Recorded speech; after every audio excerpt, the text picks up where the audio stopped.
Today we're going to talk about whether we believe midlife crisis is real or not. Because it seems like everybody around my age, I'm in my early 30s, is kind of in the same mindset. It's like shit that got real, and we constantly striving to get into a better situation. And some of us are in with decent situation, or at least people from the outside looking in would say decent situations, but it seems like a lot of people around my age are just not satisfied with where they at in life. So I guess the first question I want to throw out there to y'all is this: do y'all think midlife crisis is real in the first place, or is it something else? I start off with you, Miss Baaba. What you think? Oh, it's real in the field. And as I'm younger and I hear other people talking about it, I'm just like, yeah, they don't know what they're talking about or whatever, just trying to downplay it. Until maybe a few years before I hit 30, I will tell you it's been like a huge transition for me.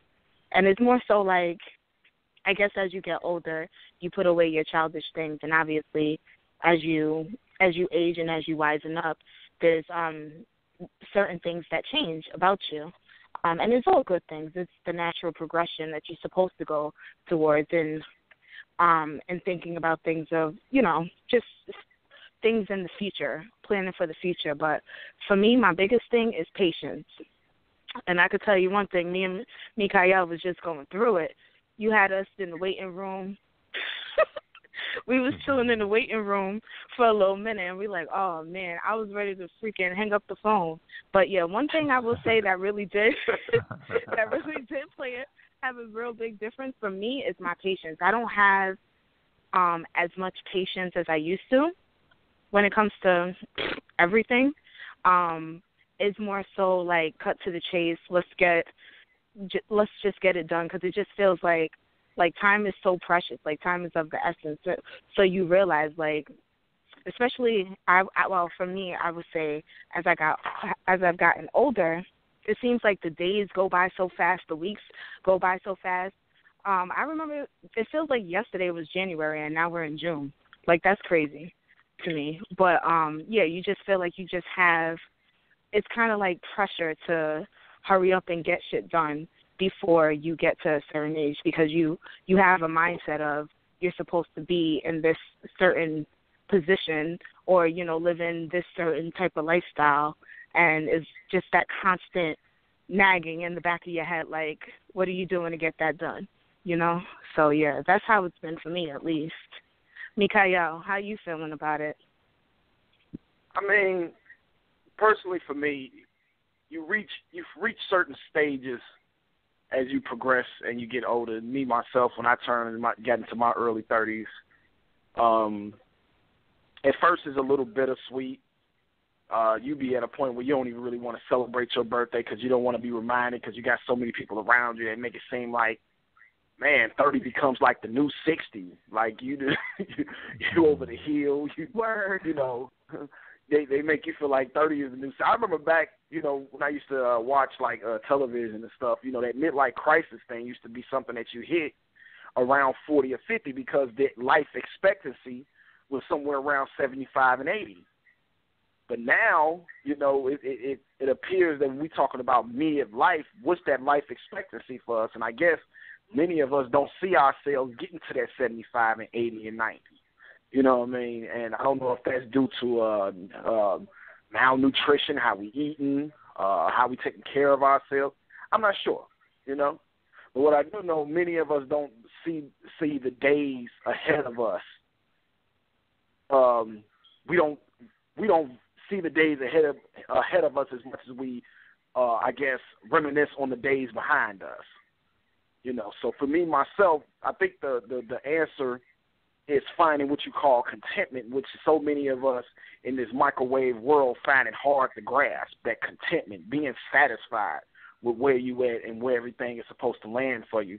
I mean, and it's probably the bombardment of social media and, network television that show people with these kind of, extravagant, glamorous lives, being able to go out and socially party every day and have all kind of women and have a certain amount of money and have certain cars and things like that. And so sometimes when you feel like you haven't reached that level of success, you feel like you're failing. And what I had to learn to do was just to find that contentment, understand you're a success, just hell being a black man in America and then being able to get to 30, especially when all of us can go back and look at, friends that got locked up for 15, 20 years, those who died, passed away, and you still here, still able to live your life, still able to, and so, I guess you face your own mortality. You face your own mortality. You feel a little shaken at what's ahead of you. But if you can just grasp that concept called contentment, where you can feel satisfied with where you're at that particular moment, I think that you will be okay. It's only when you get a false sense of disappointment because you feel like you're not where you want it to be when you started to set your goals and hopes and dreams out at early, coming out of high school, and you set these goals, and sometimes when you feel like you're not there, you get a dissatisfaction. That ain't even a damn word. You get dissatisfied. You get dissatisfied with your decisions. You get dissatisfied with some of the decisions you made. But there's no such thing as mistakes, only lessons. You know what I mean? No such thing as mistakes, only lessons. So if you look at life like that, then there will be no disappointment when you view the place that you currently reside in. It's only when you don't look at it like that and you don't find that keyword contentment is when you start to meet your own psychological fate as you get older. Word. I feel that. I was debating whether I wanted to write down what I wanted to say or not before we did this show. I decided not to because what I'm saying is coming from the heart, so and I didn't want to sound scripted. So hopefully everybody can follow me and it's not like too jumbled up and all over the place. I'm going to try to have some order to what I'm saying, so just bear with me. But for me, I think it starts like this. When you're young, you almost feel like you're going to be young forever. At least I did. I don't want to say everybody. I'm just speaking strictly for myself. Like, I thought, right. I just felt like I just had so much time to do everything I needed to do. And I had a little bit of success early in life. And, it was okay. And especially coming from a background where expectations wasn't that high for me, Like, I don't think most people thought I would go to college and get a bachelor's. I wasn't expected to do that.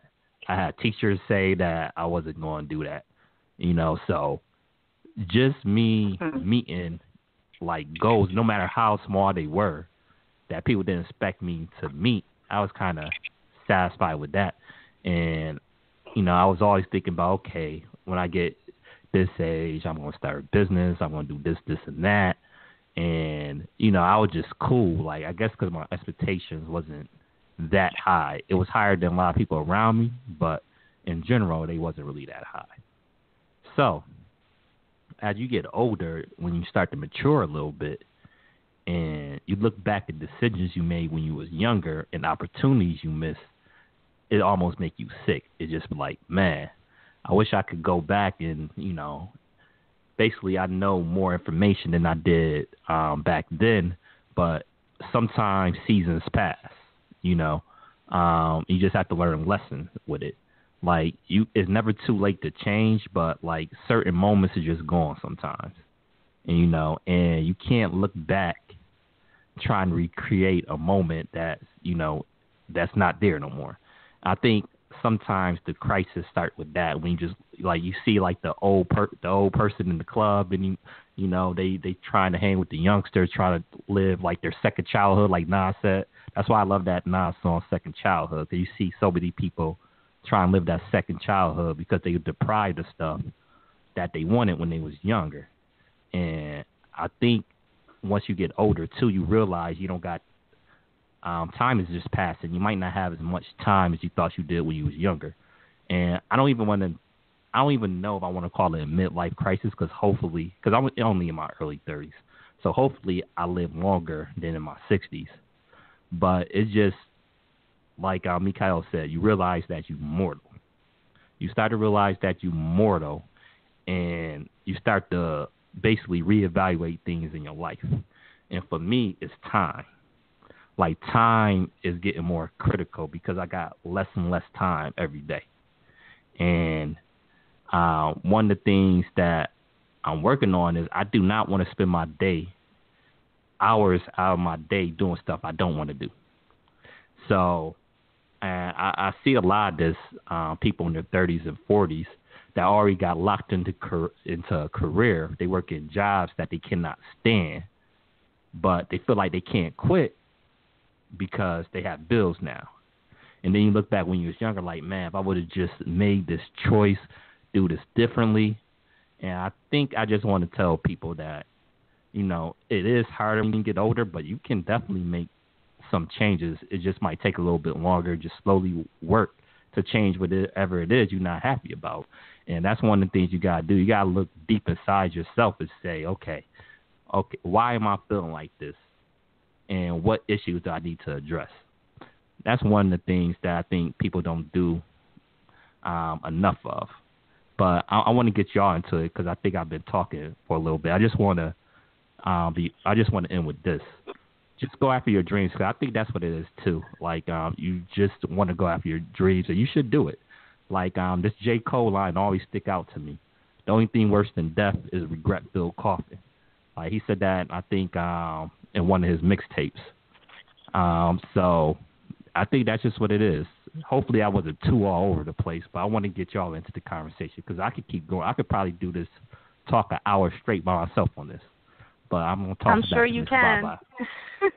Yeah, listen, I already had you and follow. Mikael on hold. Y'all was already on timeout. I'm controlling the boards, man. They'll get put on timeout now again. Now that I'm 31, that is one of my top pet peeves. I hate waiting. I have no patience. But in any event, let me just go ahead and touch base on a couple of things that you, Sool, and Mikael has spoke about, and I completely agree with.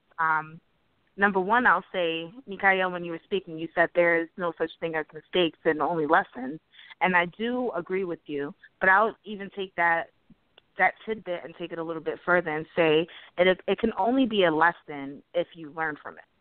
Because there's some people that experience the same thing over and over and over again, and they just have yet. So regardless of how old you are or how long you've been on this earth or how wise you think you are, but if you're experiencing the same things and you're not getting the lessons out of it, then yeah, I would consider those mistakes at that point. Like, you're just not getting it. Like, you have to learn from them. Also, I know that, Sool, you said when you're younger, you have this notion of, you have time. And honestly, in hindsight, I'm thinking back, and I remember that's what everyone used to tell me, because I went through a stage in my life personally where I knew what was expected of me, and that was to go to school and graduate and, just be fruitful into the world or whatever. But for me, I just wanted to find myself. So I took years off of college, and I was just trying to find what it is that I wanted to do. And, so I'm working odd jobs, just trying to find myself. And I remember getting advice from a few people, and they all used to tell me, don't worry about it. Don't beat yourself over the head about it. You have time. And I'm like, that might have been the most detrimental piece of advice. Now that I'm thinking back at it, that may have been very detrimental to me, because at the time I'm like, okay, I had time to figure it out. But really and truly, I feel like that time goes by so quickly, and then boom, I'm here. But if I would have taken things more seriously then, maybe I would have been in a better position, or maybe I would have become more serious about setting goals and actually executing them, or, things like that. It's things that you think about. But, yeah, I don't care what age you are, don't feel like you have time. I think that's the worst thing that you can do, in my opinion, at least. I'll also go back to something you said, Mikael, and you said contentment. And I think that's very important. And that hit me because it's true. Like, I felt like you were talking directly to me because there's so many things that I feel like, oh, I could have, should have, would have, and this is what it's supposed to be, but it isn't. But then if I stop and I just look to see everything that I have accomplished, I could really pat myself on the back and say, you know, Janie, you're not that bad. Like, it's not that bad, you know. So it's just trying to have a better understanding and a better perception of who you are, where you stand, not compared to anyone else, because if you compare yourself to others, there's always going to be someone who has more than you or looks better than you or, you know, or is more successful. But that's not like, it's not about, like, life isn't a competition. It's you yourself personally. You have to look at yourself compared to you and you yourself alone. Don't try to compare yourself to others. So if you're able to find happiness and be content with what you have, and contentment has nothing to do with settling. Those are two separate words.